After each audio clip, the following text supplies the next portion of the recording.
हरित उद्यमशीलताका लागि सार्वजनिक निजी साझेदारी। नमस्कार, रेडियो कार्यक्रम स्वच्छ चौतारीको 6औं अङ्कमा तपाईलाई हार्दिक स्वागत छ। म अनिता अनि म वैकुण्ठ। कार्यक्रम स्वच्छ चौतारी युरोपेली युनियनको आर्थिक सहयोगमा सञ्चालित स्विच एसिया कार्यक्रमले तयार पारेको हो। हरित उद्यमशीलताका लागि सार्वजनिक निजी साझेदारी परियोजना सन् 2013 डिसेम्बरदेखि इलाम नगरपालिका, उन्ड्रक इन्टरनेसनल, प्लानेट फाइनान्स र नामसालिङ सामुदायिक विकास केन्द्रको संयुक्त साझेदारीमा नमुना परियोजनाका रूपमा इलाम नगरपालिकामा सञ्चालन भइरहेको छ। इलाम नगरपालिकालाई हरित नगर बनाउने रणनीतिक योजना अन्तर्गत दिगो फोहोर मैला व्यवस्थापनलाई सघाउ पुर्याउनु यस कार्यक्रमको मुख्य उद्देश्य हो। कार्यक्रम स्वच्छ चौतारी प्रत्येक साताको शनिबार इलाम एफएम 93 मेगाहर्जबाट बेलुकी 7:30 बजेदेखि 7:50 बजेसम्म प्रसारण हुँदै आएको छ। कार्यक्रममा हामी घरायसी तथा संस्थागत फोहोर मैला व्यवस्थापनका विधि, फोहोर मैला व्यवस्थापनमा सार्वजनिक निजी साझेदारीका आयामहरू, विशेषज्ञसँगको कुराकानी र फोहोर मैला व्यवस्थापनका लागि अन्तर्राष्ट्रिय, राष्ट्रिय तथा इलाम नगरपालिकामा भइरहेका गतिविधि प्रस्तुत गर्छौं। अन्त्यमा प्रश्नोत्तर स्तम्भ अन्तर्गत हरेक हप्तामा प्रस्तुत गरिएका सामग्रीका विषय मध्येबाट एउटा प्रश्न सोध्छौं र सही जवाब पठाउने हुने श्रोता मध्येबाट एकजनालाई गोला प्रथा मार्फत उपहार प्रदान गर्छौं। कार्यक्रम स्वच्छ चौतारीको आजको अङ्कमा हामीसँग छन् नेपालको फोहोर मैला व्यवस्थापनमा सार्वजनिक निजी साझेदारी अवधारणा र यसका मोडेलहरू, सार्वजनिक निजी साझेदारी अवधारणा मार्फत दिगो फोहोर मैला व्यवस्थापन गर्दा हुने फाइदाहरू, नेपालको शहरी क्षेत्रको फोहोर मैला व्यवस्थापनमा सार्वजनिक निजी साझेदारी अवधारणा लागू गर्न भएका प्रयत्नहरू, पाइल कम्पोस्टिङ विधि मार्फत प्राङ्गारिक मल बनाउने तरिका र नगरजन्य फोहोर मैला व्यवस्थापनमा सार्वजनिक निजी साझेदारी अवधारणा अपनाउन सरकारले गर्नुपर्ने नीतिगत व्यवस्थाका विषयमा फोहोर मैला व्यवस्थापन विज्ञ पुरुषोत्तम मान श्रेष्ठसँग गरिएको रेडियो कुराकानी। श्रोता, कार्यक्रममा आज हामी सार्वजनिक निजी साझेदारी अवधारणा सम्बन्धी विस्तृत सामग्री प्रस्तुत गर्नेछौं। सुरुमा फोहोर मैला व्यवस्थापनमा सार्वजनिक निजी साझेदारी अवधारणाका बारेमा तयार पारिएको एक सामग्री। सार्वजनिक निजी साझेदारी अर्थात् प्राइभेट पब्लिक पार्टनरशिप PPP अवधारणा भन्नाले सरकार र निजी क्षेत्र बीचको उचित सहभागिता भन्ने बुझिन्छ।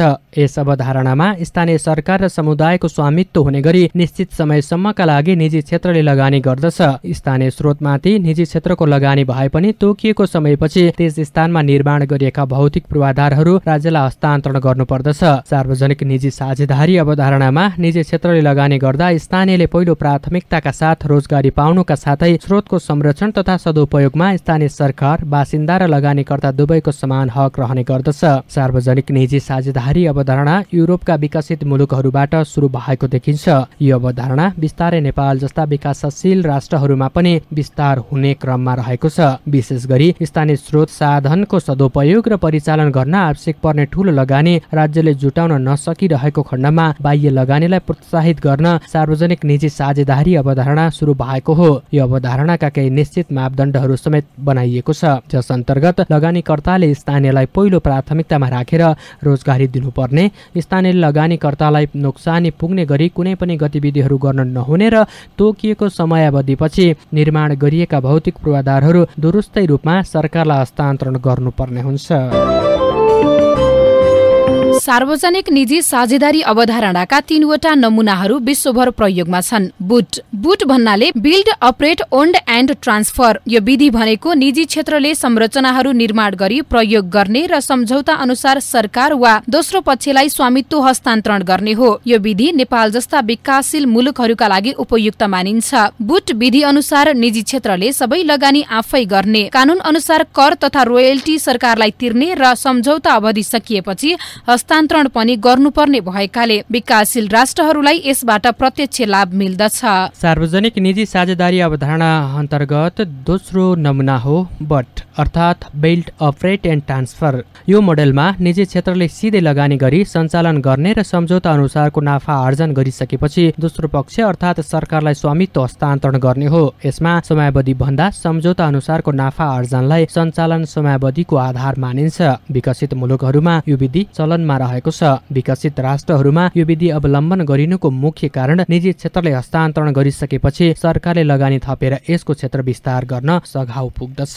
र तेस्रो नमुना हो बीटी अर्थात् निर्माण गर्ने अनि दोस्रो पक्षलाई हस्तान्तरण गर्ने। यो मोडेलमा पनि निजी क्षेत्रले लगानी गर्ने तर निर्मित भौतिक पूर्वाधार सञ्चालनका लागि आफूले निश्चित नाफा पाउने गरी अर्को कम्पनीलाई ठेक्कामा दिने। यो मोडेलमा प्राय त्यति धेरै काम भएको भेटिँदैन। यस अनुसार काम भए स्थानीय बासिन्दाहरूले धेरै सेवा शुल्क तिर्नुपर्ने हुन्छ।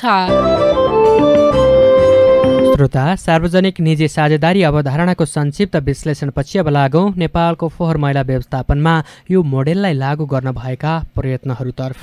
नेपालमा सार्वजनिक निजी साझेदारी अवधारणा भित्रिएको लामो समय भइसकेको छ। यो अवधारणाको उत्कृष्ट उदाहरण गोर्खाको मनोकामनामा पुग्न बनाइएको केबुल कार हो। तर नेपालको शहरी क्षेत्रको फोहोर मैला व्यवस्थापनमा सार्वजनिक निजी साझेदारी अवधारणा लागू भएको समय भने धेरै भएको छैन। प्रधानमन्त्री कार्यालय मातहत रहेको लगानी बोर्डले सन् 2012 देखि काठमाडौँ उपत्यका, विराटनगर, पोखरा, वीरगञ्ज उपमहानगरपालिका लगायतका ठूला शहरहरूमा फोहोर मैला व्यवस्थापन गर्ने जिम्मा यही अवधारणाका आधारमा निजी क्षेत्रलाई दिने प्रक्रिया सुरु गरेको हो। तर काठमाडौँ उपत्यकामा ठेक्का प्रणाली अनुसार फोहोर मैला व्यवस्थापन गर्दै आएका निजी कम्पनीहरूले बोर्डको यो निर्णयका विरुद्ध सर्वोच्च अदालतमा मुद्दा दायर गरेपछि यो प्रक्रियामा केही ढिलाइ भएको थियो। तर अहिले सर्वोच्च अदालतले सार्वजनिक निजी अवधारणा अनुसार काम अघि बढाउन मार्ग प्रशस्त गरिसकेको छ।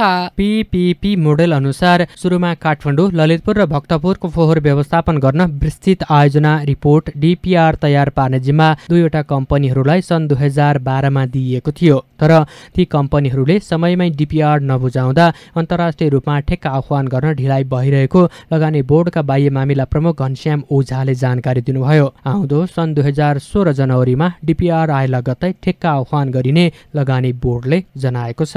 सार्वजनिक निजी साझेदारी अवधारणामा काठमाडौँको फोहोर मैला व्यवस्थापन गर्न करिब 15 देखि 20 अर्ब लगानी आवश्यक पर्ने लगानी बोर्डको प्रारम्भिक अनुमान रहेको छ। ठेक्काबाट छनौट भई आउने निजी कम्पनीले अब काठमाडौँ उपत्यकाका सबै घरधुरीबाट निश्चित रकम उठाउनेछ भने सोही कम्पनीले नै प्राङ्गारिक मल उत्पादन कारखाना, पुनःचक्रण सम्बन्धी उद्योग र बिजुली समेत निकाल्न पाउनेछन्। सार्वजनिक निजी साझेदारी अवधारणा अन्तर्राष्ट्रिय अभ्यास अनुसार सामान्यतया कुल लगानीको 15 देखि 18% वार्षिक नाफा लगानीकर्ता कम्पनीले पाउँदछ। लगानी बोर्डको भनाइ अनुसार निजी क्षेत्रले निर्माण गरेका सबै भौतिक संरचनाहरू 25 देखि 30 वर्षभित्र सरकारलाई हस्तान्तरण गर्नुपर्ने शर्त प्रावधानमा उल्लेख गरिनेछ। यसका साथै लगानीकर्ता कम्पनीले राज्यलाई वार्षिक रूपमा रोयल्टी र कर बुझाउनेछ।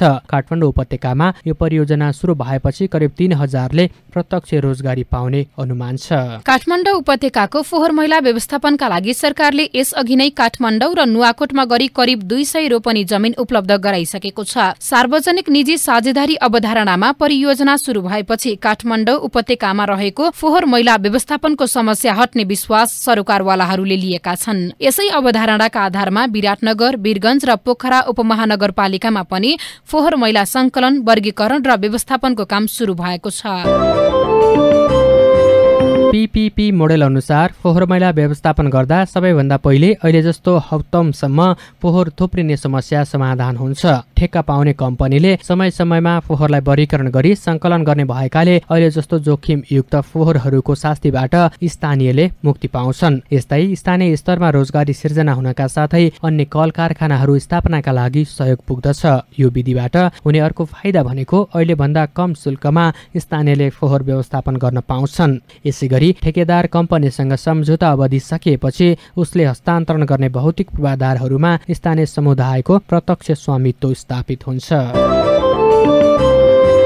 श्रोता, कार्यक्रममा हामीले जैविक फोहोर व्यवस्थापनका विधिहरूका बारेमा जानकारी गराउँदै आएका छौं। जस अनुसार यसपालि हामी पाइल कम्पोस्टिङ विधिका बारेमा संक्षिप्त जानकारी गराउँछौं। पाइल कम्पोस्टिङ एउटा सरल र बढी चलन चल्तीमा आएको प्राङ्गारिक मल बनाउने विधि हो। यस विधि अनुसार प्राङ्गारिक मल बनाउँदा फोहोरलाई ओसिलो माटो भएको ठाउँमा थुप्रो बनाइराखिन्छ। यस्तो फोहोरको थुप्रोको उचाइ 1 देखि 2 मिटरसम्म र चौडाइ 1 देखि 3 मिटरसम्म रहन्छ। बढी परिमाणको फोहोरलाई प्राङ्गारिक मल बनाउनु पर्ने भएमा यो विधि उपयुक्त देखिन्छ।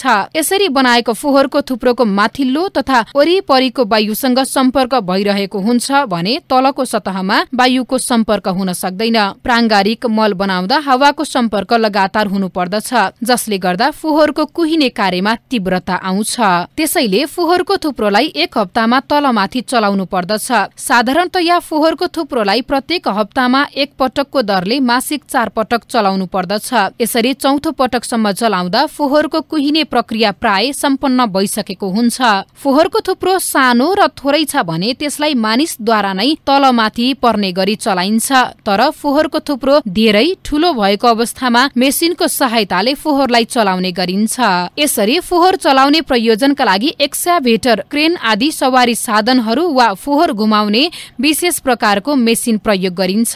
4 पटकसम्म चलाएर तयार गरिएको फोहोर प्रशोधित अवस्थाको प्राङ्गारिक मलको रूपमा तयार भइसकेको हुन्छ। यदि फोहोरलाई नचलाउने हो भने फोहोरको मुनिबाट पुवाल परेको पाइप बिछ्याई सो पाइपबाट हावा पठाउन सकिन्छ। फोहोरको मुनिबाट हावा पठाउँदा फोहोरको तल्लो र माथिल्लो भाग हावाको सम्पर्कमा रहने हुँदा फोहोरलाई चलाइरहनु पर्दैन र गन्ध पनि आउँदैन। यसरी तलबाट हावा पठाई प्राङ्गारिक मल बनाउने कार्य फोहोर चलाउने विधि भन्दा केही महँगो भने हुन्छ।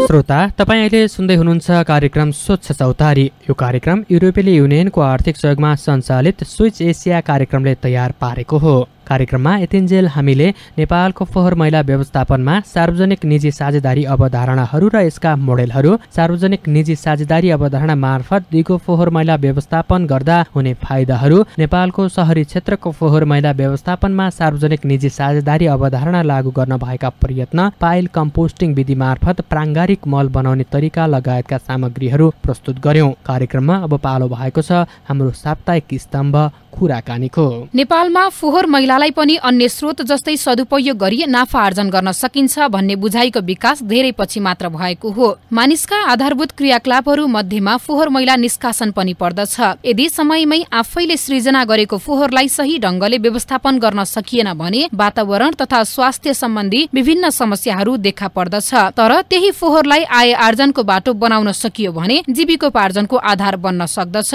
आफैले सृजना गरेको फोहोरबाट धेरै अवसरहरू प्राप्त गर्न सकिन्छ भन्ने आधार खडा भइसकेको छ। त्यही फोहोर मैला व्यवस्थापनमा लगानी लगाई खेर गएका वस्तुहरू प्रशोधन र पुनः चक्रण गर्न सकिएमा वातावरण संरक्षणमा योगदान पुग्नुका साथै पर्याप्त मात्रामा रोजगारीका अवसरहरू समेत सृजना गर्न सकिन्छ। यसै विषयमा आज सहकर्मी दिपेन्द्र खड्काले लामो समयदेखि शहरी फोहोर मैला व्यवस्थापनको क्षेत्रमा क्रियाशील विज्ञ पुरुषोत्तम मान श्रेष्ठसँग कुराकानी गर्नु भएको छ। पुरुषोत्तमजी, यहाँलाई स्वागत छ कार्यक्रम स्वच्छ चौतारीमा। धन्यवाद देवेन्द्रजी। नेपालको शहरी क्षेत्रको फोहोर मैला व्यवस्थापनका लागि सार्वजनिक निजी साझेदारी पीपीपी मोडेल सुरु गर्ने भनिएको छ। फोहोर मैला व्यवस्थापनमा सार्वजनिक निजी साझेदारी अवधारणा भन्नाले चाहिँ के बुझिन्छ? देवेन्द्रजी, खास गरिकन सार्वजनिक साझेदारी अवधारणाबाट काठमाडौँको फोहोर मैला व्यवस्थापन गर्ने भनेर धेरै अगाडिदेखिको प्रयास हो यो है। अब अहिले मैले तपाईँबाट थाहा पाएँ कि यो प्रयासलाई फेरि चाहिँ अहिले कोसिस गरिँदैछ, त्यो बडो खुसीको कुरा हो। अब सार्वजनिक साझेदारी भन्दाखेरि खास गरी के हो भने विगतमा यो सबै फोहोर मैला व्यवस्थापनको काम चाहिँ काठमाडौँ भ्यालीमा, खास गरी काठमाडौँ सहर महानगरपालिका चाहिँ काठमाडौँ महानगरपालिकाले मात्रै उसको मात्रै उत्तरदायित्व जस्तो सर्वसाधारण जनतामा बोध भएको थियो। तर केही समयदेखि केही यो प्राइभेट इन्टरप्राइजहरूले पनि यसमा सानो सेसनहरू गरिरहेको हो। तर एकीकृत रूपमा यो फोहोर मैलालाई चाहिँ व्यवस्थित रूपले र लङ टर्म भिजन लिएर अगाडि बढ्न नसकिरहेको अवस्थामा सार्वजनिक निजी साझेदारी अवधारणाबाट यसलाई अगाडि बढाउँदाखेरि त्यो हुन सक्दछ भन्ने कुरो विश्वमा धेरै प्रमाणित भइसकेको छ।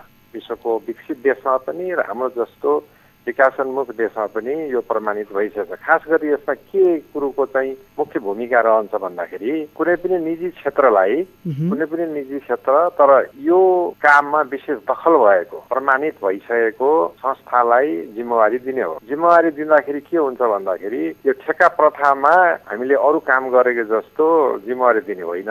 यो खास के हुन्छ भन्दाखेरि काम जिम्मा लिइसकेपछि काम चाहिँ उसले गर्नुपर्ने जुन क्वालिटी छ त्यो काम पुरा गरिसकेपछि मात्र उसले चाहिँ नगरपालिकाबाट अथवा सरकारबाट आफूले पाउनुपर्ने उसको चाहिँ जुन अब भन्नु फी त्यो चाहिँ उसले प्राप्त गर्दछ।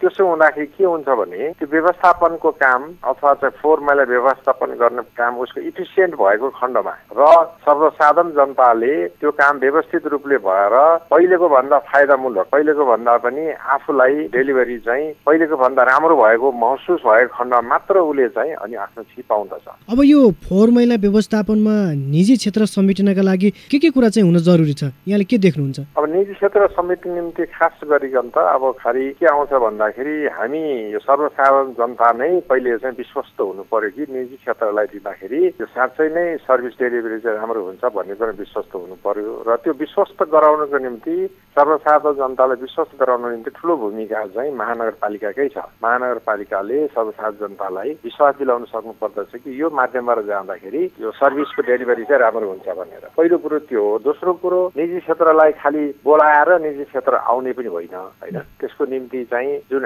आवश्यक नियम कानुनहरू तयार हुनु त्यो पनि जरुरी छ। निजी क्षेत्रले अगाडि आएर काम गर्ने क्रममा नगरपालिकाले निजी क्षेत्रलाई कन्ट्र्याक्ट आउट गरिसकेपछि निजी क्षेत्रले आफ्नो भूमिकालाई इफेक्टिभ रूपले अगाडि बढाउनको निम्ति दैनिकी जुन कार्य हुन्छ त्यसमा चाहिँ उसले सुचारू रूपले काम गर्न सकोस् भन्ने यतातिर सरकारको तर्फबाट त्यो आवश्यकता जरुरी छ भने उतातिर निजी क्षेत्रले आफूले जुन जिम्मेवारी लिन्छ त्यो जिम्मेवारी पूरा गर्नको निम्ति उसँग आवश्यक चाहिँ मेसिन इक्विपमेन्टहरू ह्युमन रिसोर्सेसहरू उसँग हुन जरुरी छ। यो चाहिँ बृहत कार्य हो है। अहिले हामी कहाँ 30 मिल बेसिसमा मात्रै काम भइरहेको छ क्या। कुनै निजी क्षेत्रले खालि घरबाट उठाउने काम मात्रै काम गरिरहेछ।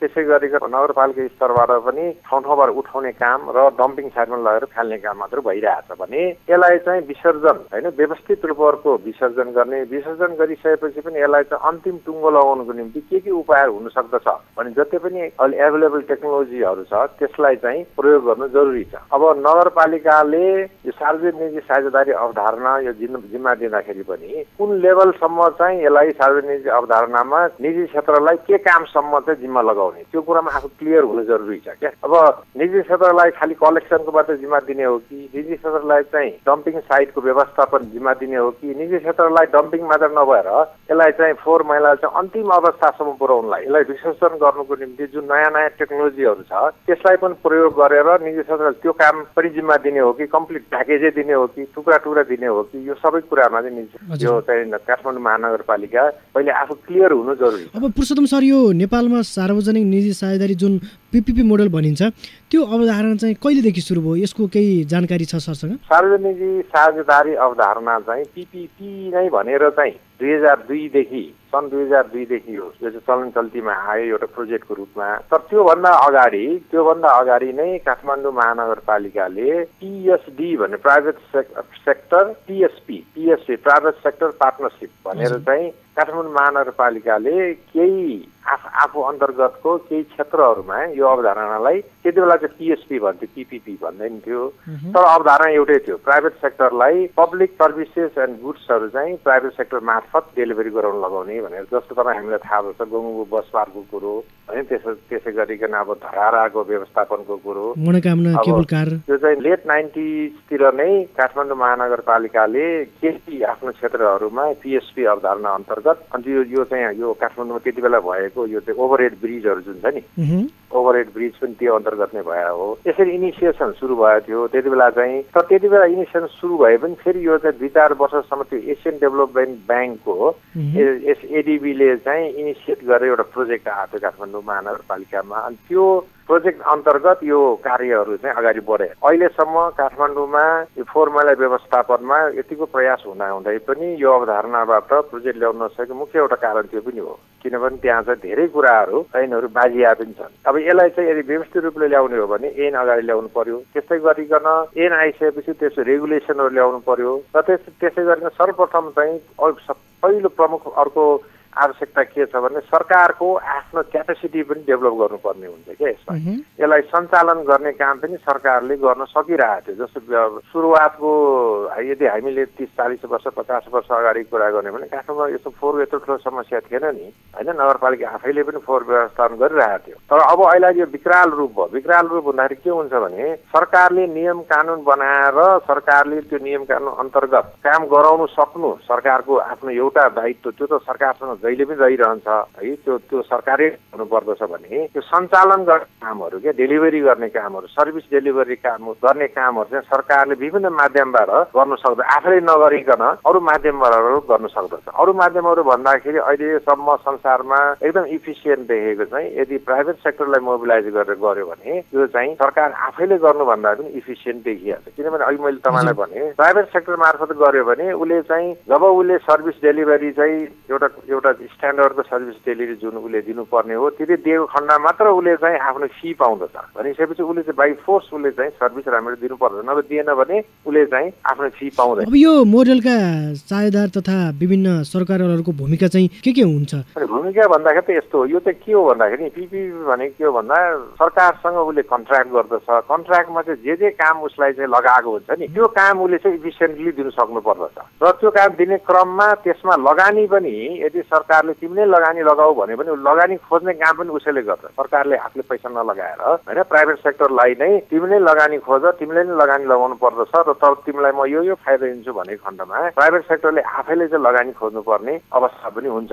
र सायद पिपिपीमा जाँदाखेरि सरकारले सबभन्दा ठुलो एउटा फाइदा भनेको आफ्नो लगानी नलगाइकन आफ्नो चाहिँ पुँजी त्यसमा चाहिँ प्रवाह नगरिकन प्राइभेट सेक्टरले आफ्नो पुँजी भन्दाखेरि प्राइभेट सेक्टर आफ्नो गोजीको मात्रै पैसा होइन, प्राइभेट सेक्टरले अब कुन रिसोर्स कुन माध्यमबाट चाहिँ फन्ड मोबिलाइजेसन गर्न सकिन्छ। तर पक्कै पनि कुरा के आउँदछ भन्दाखेरि सरकारले उसँग कन्ट्र्याक्ट गर्दाखेरि उसको तर्फबाटै फन्ड मोबिलाइजेसन गर्ने हो भने त्यसको निम्ति उसलाई चाहिँ के बेनिफिट हुन्छ त त्यो सरकारले त्यो प्रदान गर्नुपर्ने अवस्था आउँदछ। अनि यो चाहिँ एउटा कमर्सियल कन्ट्र्याक्ट हो कि प्राइभेट सेक्टर र सरकार बिचमा चाहिँ हुने एउटा द्विपक्षीय साझेदारी भन्दाखेरि फेरि यो चाहिँ हाम्रो सिम्पल त्यो चाहिँ जुन बिजनेस पार्टनरसिप हुन्छ नि त्यो चाहिँ इक्विटी चाहिँ 50-50 45-50 इक्विटी लगाएर आफूले लगानी गर्ने अनि नाफा पनि बाँडेर लिने भन्ने साझेदारी होइन यो कुरा पनि प्रष्ट हुनु जरुरी छ। अन्तिममा सर यो पिपिपी मोडेलबाट स्थानीय बासिन्दा र सरकारलाई के फाइदा हुन्छ छोटकरीमा बताइदिनुस् न। स्थानीय बासिन्दालाई फाइदा भनेको अहिलेको अवस्थामा पाइरहेको सेवा सुविधा भन्दा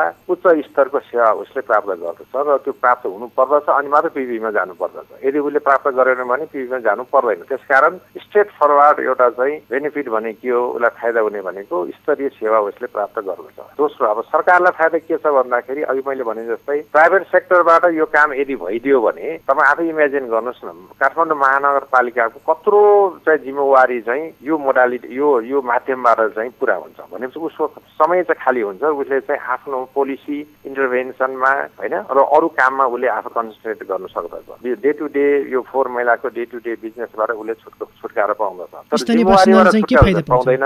र दोस्रो बेनिफिट के छ भन्दाखेरि प्राइभेट सेक्टरले फन्ड मोबिलाइजेसन गर्दछ अथवा चाहिँ पैसाको खोजी गरेर त्यो पैसा लाग्ने पैसा त्यसमा लगानी गर्दछ। अब यो स्थानीय बासिन्दाले चाहिँ के फाइदा पाउँछन् सरकारले र लगानीकर्ताले? स्थानीय बासिन्दाले सरकारले कन्ट्र्याक्ट गर्दाखेरि प्राइभेट सेक्टरलाई एउटा विभिन्न किसिमको चाहिँ त्यसमा अब क्लजहरू लाउन सक्दछ। एउटा स्थानीय बासिन्दालाई चाहिँ सर्भिस डेलिभरी गर्ने क्रममा स्थानीय बासिन्दालाई नै इम्प्लोइमेन्टहरू जागिर दिनुपर्ने अथवा चाहिँ यो के भन्छ इम्प्लोइमेन्ट जेनेरेसन जुन हुन्छ नि त्यो उसलाई नै उपयोग गर्नुपर्ने भन्ने एउटा हुन सक्दछ। दोस्रो कुरो मैले अगाडि सुरुमै भने तपाईँलाई उसले चाहिँ सर्भिस डेलिभरी उसले चाहिँ फोहोर मैला व्यवस्थापनको क्रममा फोहोर मैला सङ्कलन त्यसलाई चाहिँ व्यवस्थित रूपले राख्ने क्रममा चाहिँ स्थानीय जनताले सेवा चाहिँ पहिलेको भन्दा उच्च स्तरीय सेवा पाउँदछ। बाटोमा फोहोर नहुनु तपाईँ आफै इमेजिन गर्नु यदि काठमाडौँको सबै फोहोर चाहिँ व्यवस्थित रूपले चाहिँ उठ्यो भने कहीँ पनि फोहोर थुप्रेन भने रोग व्याध घट्दछ, मान्छेहरू चाहिँ नाक खुम्चाएर हिँड्नु पर्दैन इत्यादि कुराहरू। यो इन्डाइरेक्ट बेनिफिट हो भने डाइरेक्ट बेनिफिटमा इम्प्लोइमेन्ट जेनेरेसन हुन सक्दछ। सक्दछ हैन। एउटा पार्टिकुलर एरियाकै जनतालाई नै तिमीले चाहिँ यसमा आवश्यक म्यान पावर तिमीलाई लिनुपर्ने भनेर सरकारले त्यसमा राख्न सक्दछ। यस प्रकारको चाहिँ विभिन्न किसिमको अरू चाहिँ इन्डाइरेक्ट बेनिफिट चाहिँ प्रशस्त छ नि। यहाँको चाहिँ पोल्युसन गर्दछ हैन र। तपाईँ अहिले सुन्दै हुनुहुन्छ कार्यक्रम स्वच्छ चौतारी। यो कार्यक्रम युरोपेली युनियनको आर्थिक सहयोगमा सञ्चालित स्विच एसिया कार्यक्रमले तयार पारेको हो। कार्यक्रममा समय भएको छ हाम्रो नियमित स्तम्भ प्रश्न उत्तरको। यस स्तम्भमा हामी कार्यक्रमका विषयमा एउटा प्रश्न सोध्छौँ। प्रश्नको सही जवाफ पठाउने मध्ये एकजनालाई गोला प्रथा मार्फत छनौट गरी पुरस्कृत गर्छौँ। गएको शनिबार हामीले एक व्यक्तिले एक दिनमा कति फोहोर सिर्जना गर्दछ भनेर प्रश्न सोधेका थियौँ। यसको सही जवाफ हो प्रतिदिन 317 ग्राम। सही जवाब पठाउने मध्ये गोला प्रथा मार्फत इलाम साखेजुङका विशाल राई विजयी हुनु भएको छ। विशालजी, तपाईँलाई हार्दिक बधाई। पुरस्कारका लागि समयमा यो कार्यक्रम प्रसारण भइरहेको इलाम FM 93 मेगाहर्जमा सम्पर्क गर्नुहोला। आउँदो हप्ताका लागि हाम्रो प्रश्न छ, सार्वजनिक निजी साझेदारी अवधारणाका कतिवटा मोडेलहरू प्रचलनमा रहेका छन्? प्रश्न फेरि एकपटक, सार्वजनिक निजी साझेदारी अवधारणाका कतिवटा मोडेलहरू प्रचलनमा रहेका छन्? यो प्रश्नको जवाब पठाउने हाम्रो ठेगाना हो swachchchautari@gmail.com वा तपाईँले यो कार्यक्रम सुनिरहनु भएको इलाम एफएममा पनि पठाउन सक्नुहुन्छ। साथै कार्यक्रमका बारेमा आफ्नो सल्लाह र सुझाव पनि हामीलाई पठाउन सक्नुहुन्छ। श्रोता, हामी कार्यक्रम स्वच्छ चौतारीको अन्त्यमा आइपुगेका छौं। आगामी हप्ता हामी अस्पताल जन्य फोहोर व्यवस्थापन विधि, यसका केही नमुनाहरू, बक्स कम्पोस्टिङ विधि लगायतका विषयमा तयार पारिएको सामग्रीका साथ उपस्थित हुनेछौं। हवस् त, आजलाई कार्यक्रम संयोजक दिपेन्द्र सहित म वैकुण्ठ र म अनिता घिमिरेलाई पनि बिदा दिनुहोस्। नमस्कार।